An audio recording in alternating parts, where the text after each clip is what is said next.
வணக்கம்.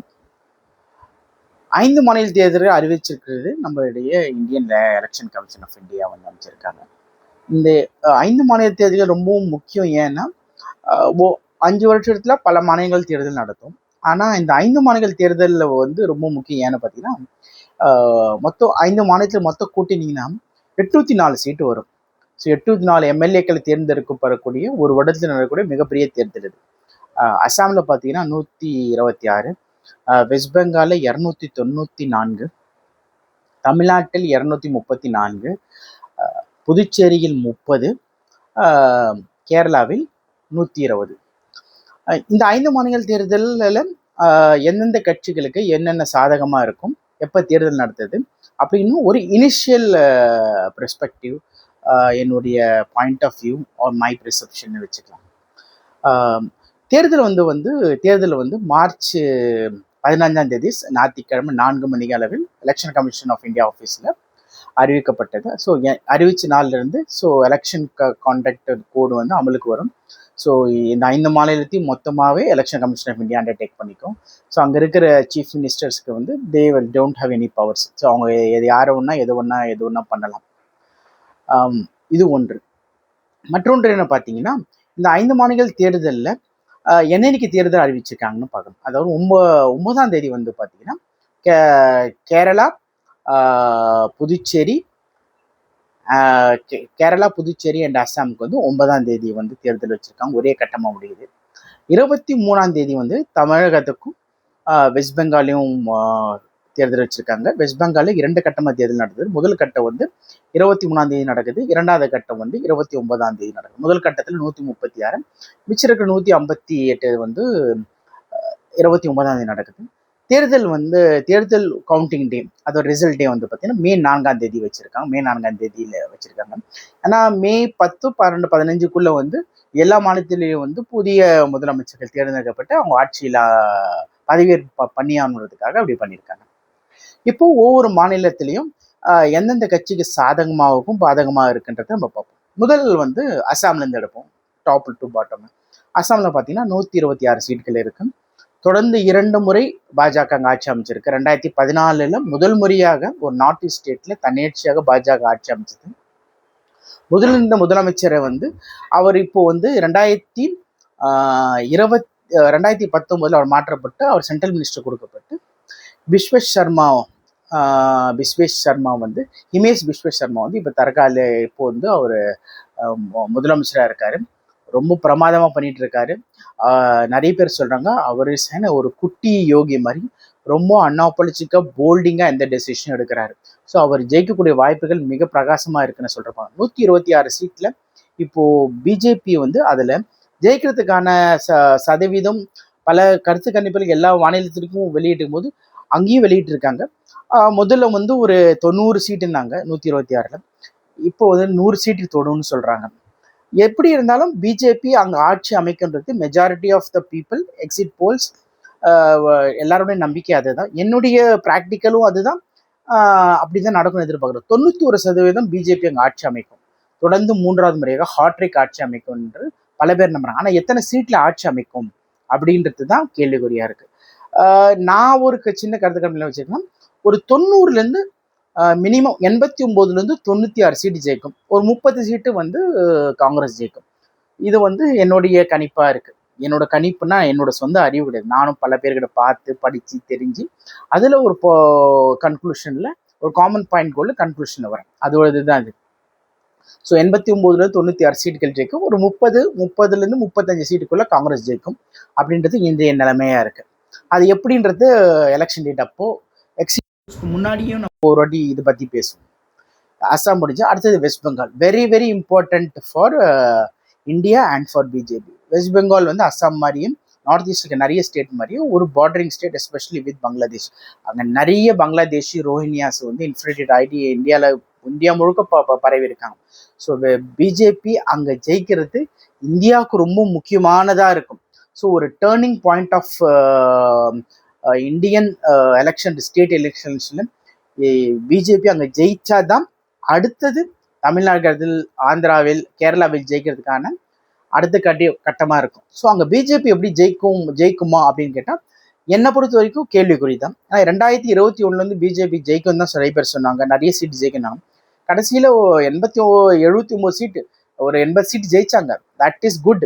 4லேருந்து 80ன்றது பெரிய விஷயம், பெரிய ஜம்ப் எதிர்கட்சியாக வந்தாங்க. பட் இந்த வாட்டி ஜெயிப்பாங்கன்னா அங்கே இருக்கிற west Bengal very violent state. அவங்க ரொம்ப எலெக்ஷன் இன்னும் பீகார் உத்தரப்பிரதேஷ் கூட வைலண்ட் கிடையாது. ஏன்னா அங்கே பிஜேபி ஆட்சி வந்த வரைக்கும் எலெக்ஷன் ஸ்மூத்தாக நடக்குது. அங்கே வெஸ்ட் பெங்காலில் மட்டும் ரொம்ப வயலண்டாக நடக்கும். எலெக்ஷனுக்கு அப்புறம் நிறைய வயலன்ஸ் நடக்கும், கொலைகள் நடக்கிறது, யாருக்கு எந்த கட்சிக்கு ஓட்டு. அது கம்யூனிஸ்ட் காலத்துலேருந்தே ஆரம்பிச்சு தான். அந்த கம்யூனிஸ்ட் என்னை பொறுத்த வரைக்கும் ஒரு ஷிட், அதோடைய நாத்தம் தான் இன்னும் அங்கே இருக்கு, வெஸ்ட் பெங்கால், கேரளாவில், மற்ற சில இடங்களில் இருக்கு. நான் என்ன நினைக்கிறேன்னா, still I give TMC, Mamata Banerjee தான் ஜெயிப்பாங்க, திரிணாமுல் காங்கிரஸ் தான் ஜெயிக்கும் நான் நம்புகிறேன். ஏடிஎம்சி தான் ஜெயிக்கும், ஆல் இண்டியா திரிணாமுல் காங்கிரஸ் தான் ஜெயிக்கும். 50-50ன்றாங்க. But I will still say 55-45 in favour of TMC. ஆனால் ஒன்று விஷயம் I can put my head out and say that minimum 100 சீட்டாச்சு பிஜேபி ஜெயிக்கும். பல பேர் சொல்கிறவங்க தனிச்சவே ஆட்சி அமைக்கும். நான் சொல்றது மினிமம் 100 சீட், எந்த ஒஸ்ட் கேஸ்ல 100 ஜெயிக்கும். தனிச்சு ஆட்சி அமைக்கக்கூடிய வாய்ப்புகள் நிறைய இருக்குது, 50% இருக்குது. பெரும்பாலும் சில பேர் ரொம்ப அதிகமாக போய் 150+ சீட்டு ஜெயிக்கின்றாங்க. அது எப்படின்றது போக போக பார்ப்போம். அது எலெக்ஷன் டேட்டில் மே 4 எல்லாருக்கும் தெரிய வந்துடும். ஸோ அஸ்ஸாம் முடிஞ்சிருச்சு, வெஸ்ட் பெங்கால் முடிஞ்சு. அடுத்தது நம்மளுடைய ஸ்டேட்டு தமிழ்நாட்டை பற்றி பார்ப்போம். தமிழ்நாட்டில் 234 தொகுதிகளுக்கான தேர்தல் நடக்குது. இது ஒரு இன்ட்ரெஸ்டிங்கான ஒரு தேர்தலாக நான் பார்க்குறேன். ஏன்னா எப்படி இருந்தால் எந்த இது ஒரு ஹிஸ்ட்ரியை ரிப்பீட் பண்ணுமா இல்லை புதிய ரீரைட் பண்ணுமான்றதை நம்ம பார்க்கணும். ஹிஸ்ட்ரி ரிப்பீட் பண்ணோம்னா எப்பவுமே தமிழகத்தில் பார்த்தீங்கன்னா அதிமுக காங்கிரஸை தவிர, காமராஜர் இந்த காலத்தில், எம்ஜிஆர், ஜெயலலிதா ஒரு வாட்டி, அவங்க மட்டும்தான் தொடர்ந்து 2 முறை ஆட்சி ஜெயிச்சிருக்காங்க. ஸோ திமுக ஆரம்பிச்சது இது வரைக்கும் தனியாக நின்று ஜெயிச்சதும் கிடையாது, தொடர்ந்து 2 முறை ஆட்சி அமைச்சதும் கிடையாது. ஸோ இஃப் திமுக ஜெயிச்சதுன்னா இது ஒரு புதிய ரெக்கார்டாக இருக்கும். திமுக ஜெயிச்சதுன்னா கூட, அதிமுக தோத்துனா கூட இது ஒரு புதிய ரெக்கார்டாக இருக்கும். ஏன்னா அதிமுக தொடர்ந்து 2 முறை எலெக்ஷன் தோத்து இல்லை. ஸோ எடப்பாடிக்கு இது ஒரு மிகப்பெரிய சவாலான எலெக்ஷனாக இருக்கும். ஒருவேளை இந்த எலெக்ஷனில் தோத்தா அதிமுக பிளவுபடுறதுக்கோ, அதிமுக ஒரு டிஎம்சியோ, ஒரு காங்கிரஸில் பிரிஞ்சு டிஎம்சி உருவான மாதிரி, மகாராஷ்டிராவில் காங்கிரஸ் பிரிஞ்சு அப்படி என்சிபி உருவான மாதிரி, ஆந்திர பிரதேசில் காங்கிரஸ் பிரிஞ்சு ஒய்எஸ்ஆர் காங்கிரஸ் உருவான மாதிரி ஒரு தனி கட்சி மிகப்பெரிய பிளவுகளை ஏற்படுத்தும். அது அதிமுக மிகப்பெரிய பாதாளத்திலையும் தாக்கத்தை ஏற்படுத்தும். நான் என்ன நினைக்கிறேன்னா, ஐ ஸ்டில் ஃபீல் தட் திமுக தான் தமிழகத்தில் ஆட்சி அமைக்கும்ன்றது என்னோட. நான் ஒரு பிஜேபி சப்போர்ட்டராக இருந்தாலும் ப்ராக்டிக்கலாக நான் யோசிக்கிறது தமிழகத்தில் I give 60% chance to DMK and 40% to ADMK. ஆட்சி அமைச்சா மிகப்பெரிய அப்படி என்டிஏ ஆட்சி அமைஞ்சுன்னா நிஜமாவே சொல்கிறேன், அமித்ஷா காலை நான் கையெழுத்துக்க முடியும். பிகாஸ் நிஜமாவே நீங்கள் சாணக்கியர் தான். நான் யாருமே எதிர்பார்க்கல இந்த ஒரு ஸ்டேஜில் இப்படி ஒரு லீடரை வச்சுக்கிட்டு இவ்வளோ மோசமான ஒரு கோஷ்டிங்களை வச்சுக்கிட்டு ஜெயிக்கிறது பெரிய விஷயம்தான். அதை சொன்ன ஒரு மட்டமான டீம் வச்சுன்னு வேர்ல்டு கப் ஜெயிக்கிறது மாதிரி, மட்டமான சீட் ஒரு டோர்னமெண்ட் ஜெயிக்கிற மாதிரி ஆகிடும். ஏன்னு அப்படி நினைக்கிறேன்னா, சி 2 கட்சியிலும் பெரிய ஆளுமைகள் எதுவுமே கிடையாது. நத்திங், ஜஸ்ட் ஃபார் த சேக் நடக்குது. திமுகல என்ன ஒண்ணுன்னா, அங்க பணம்பலம் இருக்கு, பணத்தை கொடுத்து வாங்க, ஆட்சியிலையும் இருக்காங்க, பணத்தை கொடுத்து வாங்கும். அப்படி ஏற்கனவே அவங்க அப்படி பார்த்து 2006 அவங்க 2011 அவங்க ஏன் எதிர்கட்சியோடு வரலன்னு கூட கேள்வி இருக்கலாம். பட் இப்போ இருக்கிற அதிமுக சொல்றேன், அப்போ ஜெயலலிதா இருந்தாங்க, எம்ஜிஆர் இருந்தாங்க, தட் இஸ் டிஃப்ரெண்ட். பட் இப்போ எடப்பாடி இருக்காரு. அதனால ஒரு ஸ்ட்ராங் லீடர் இல்லை. People always vote for strong leader, especially in தமிழ்நாட்டில். ஸோ தமிழ்நாட்டில் ஸ்ட்ராங் லீடர் இல்லாதனால ஒரு வழி இல்லாமல் தான் ஓட்டு போடுவாங்களே தவிர இன்ட்ரெஸ்டிங்காக ஓட்டு போகிறதுக்கான ஒரு மக்கள் கிட்ட இல்லை. திமுக சார்புடையவங்க, திமுக பொது கட்சிகள்லாம் அவங்களோட ஓட்டு அப்படியே கன்சிடர் எப்படி வரும். ஆனால் போன வாட்டி எடுத்த மாதிரி 53% ஓட்டு எடுப்பாங்களான்னா 53% ஓட்டு எடுக்கிறது மிக மிக கஷ்டம். என்னை பொறுத்த வரைக்கும் ஒரு 8% ட்ராப் கண்டிப்பாகும். 43 46% திமுக எடுக்கலாம். அதிமுக அதை எடுக்கணும்னா ஸ்டார்டிங்கே 40+ இப்போ இருக்கணும். 40 to 45 கிட்ட போனால் மட்டுமே தான், இப்போ இருக்கிறது 40+, 42, 43 போனால் தான் ஆட்சி அமைக்க முடியும். worst case for AIADMK BJP கூட்டணி என்ன நினைக்கிறேன்னா, தே வில் டூ பெட்டர் தென். போன வாட்டி கூட்டணியில் ஒரு 65 சீட்டு ஜெயிச்சாங்க அதிமுக, கூட்டணி சேர்த்து 75 சீட்டு வந்தாங்க. இந்த வாட்டி 90க்கு மேலே போகலாம், 95ம் வரலாம். அது வந்து ஒஸ்ட் கேஸ். 100 கூட வரலாம். நீங்கள் 100 ஜெயிச்சாலும் சரி, 110 ஜெயிச்சாலும் எதிர்கட்சி தான். ஸோ 118 ஜெயிச்சால் மட்டுமே தான் நீங்கள் வந்து ஆளுங்கட்சி வர முடியும். அந்த 118 வருமானது என்னை பொறுத்த வரைக்கும் ஒரு பெரிய பெரிய கேள்விக்குறி. நிறைய பேர் இப்போ சொல்கிறாங்க விஜயோட டிவிகே வந்து கூட்டணி சேரும் அப்படின்றாங்க. டிவிகே கூட்டணி சேர்ந்தாலும் ஜெயிக்குமா அப்படின்றது எனக்கு ஒரு கேள்விக்குறி தான். விஜய் தனியாக நின்று ஜெயிப்பாரானா சத்தியமாக ஜெயிக்க மாட்டார். விஜயகாந்தால ஒரு சீட் ஜெயிப்பாருன்னு ஜெயிக்க மாட்டார். அவருக்கு இருக்கிற 8% ஓட்டு நான் நம்பலை. 5லேருந்து மேக்சிமம் 6% ஓட்டாக இருக்கும். தனியாக நின்னா அந்த ஓட்டு தெரியும், அவரோட ஓட்டு எவ்வளோன்னு தெரியும், விஜயோட ஓட்டு எவ்வளோன்னு தெரியும். கூட்டணியில் போனார்னா என்னை பொறுத்த வரைக்கும் விஜயோட ஓட்டு சதவீதம் குறையும். இப்போ ஏன்னா அவருடைய சிறுபான்மையின் ஓட்டுகள் எல்லாம் வந்து பிஜேபி சேரும்போது குறையும். அது 4% வரலாம், 3% கூட போக முடியலாம். ஏன்னா முக்கியமாக ஓட்டு சதவீதம் குறையும். ஏன்னா கூட்டணி கட்சியில் நிற்கும் போது நீங்கள் எல்லா தொகுதியிலையும் நிற்க முடியாது இல்லையா, தொகுதிகள் குறையும். ஸோ ஓட்டு சதவீதம் கம்மியாக குறையும்.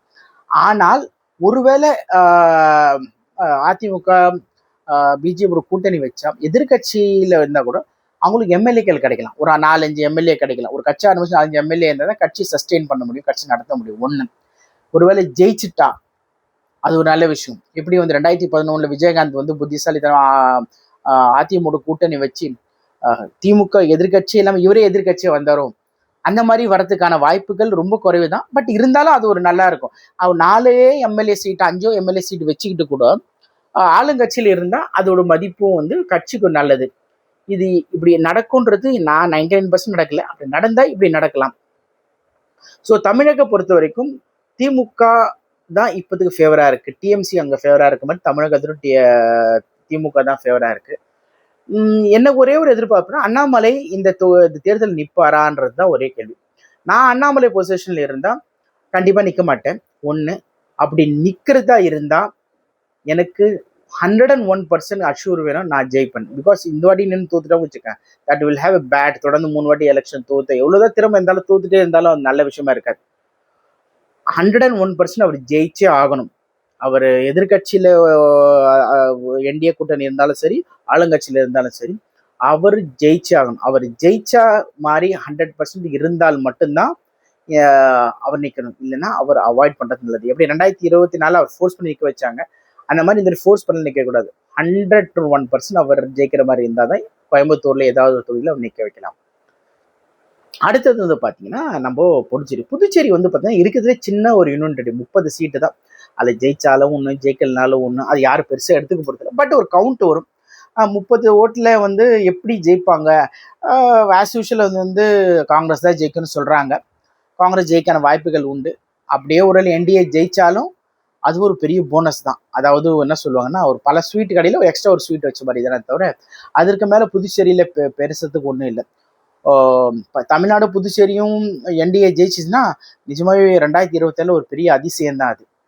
இறுதியாக பார்த்தீங்கன்னா கேரளா இப்போ கேரளா மாறிடுச்சு. கேரளத்தை பற்றி நம்ம பேசுவோம். கேரளத்தில் வந்து பார்த்தீங்கன்னா 120 சீட் இருக்கு.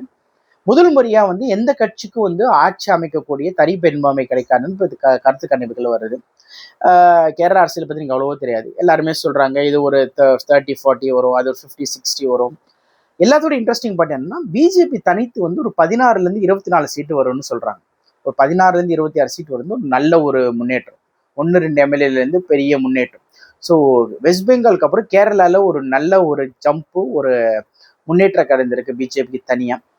அது 20% ஓட்டு சதவீதம் தாண்டுதான். 15, 16, 17% ஓட்டு இருக்கிறது 20% ஓட்டு தாண்டணும். 20% ஓட்டு தாண்டி ஒரு 15 மேலே சீட்டு ஜெயிச்சா அடுத்த ஒரு எலெக்ஷனில், அதுக்கு அடுத்து வர எலெக்ஷனில் கண்டிப்பாக ஆட்சி அமைக்கக்கூட வாய்ப்புகள் பிரகாசமாக இருக்குது பிஜேபிக்கு. நான் நினைக்கிறது என்னன்னா, ஒரு 12 சீட்டாச்சும் வந்து பிஜேபி ஜெயிக்கும்னு நினைக்கிறேன். 10லேருந்து 12 சீட் மினிமம். அதுக்கு மேலே வரது வந்து அங்கே இருக்கிற சினாரியோ தான் ஒர்க் பண்ணும். கம்யூனிஸ்ட் இந்த வாட்டி வந்து ஆட்சியில் வருமானது என்னை பொறுத்த வரைக்கும் ஒரு 75-80% டவுட்டு தான். காங்கிரஸோட 10 வருஷம் கம்யூனிஸ்ட் இருந்திருக்காங்க. காங்கிரஸ் வந்தாலும் காங்கிரஸ் வந்தாலும் ஒரு பெரிய வித்தியாசம் ஒன்றும் கிடையாது. ஏன்னா சாக்கடைக்கும் மலத்துக்கும் என்ன வித்தியாசம்? ரெண்டும் ஒன்று தான். ஸோ அதனால வந்து அங்கே பெரிய முன்னேற்றமோ எதுவும் நடந்துடாது கேரளாவில். அது அப்படியே தான் கிடக்கும். கேரளா பொறுத்த வரைக்கும் 100% லிட்ரரி ஸ்டேட்னு சொல்லிக்கிட்டு இந்த நாட்டுக்கும் எந்த கான்ட்ரிபியூஷன் கிடையாது, அங்கே ஸ்டேட்டுக்கு எந்த கான்ட்ரிபியூஷன் கிடையாது, எந்த பொருளாதார வளர்ச்சி இல்லாத அங்கே அப்படியே தான் கிடைப்பாங்களே தவிர ஒரு பெரிய இம்பார்ட்டன்ட் ஸ்டேட்டாவது ஒரு கிடையாது. ஜஸ்ட் ஒரு ஆடட் ஒரு ஸ்டேட்டு தான் அது. ஸோ இந்த 5 மாநிலத்தில் நான் ஒரு பிஜேபி சப்போர்ட்டர், ஒரு நேஷனலிஸ்டாக நான் என்ன நினைக்கிறேன்னா, BJP has to win. Assam கண்டிப்பாக ஜெயிக்கும் நான் நம்புகிறேன், வெரி கான்ஃபிடென்ட்.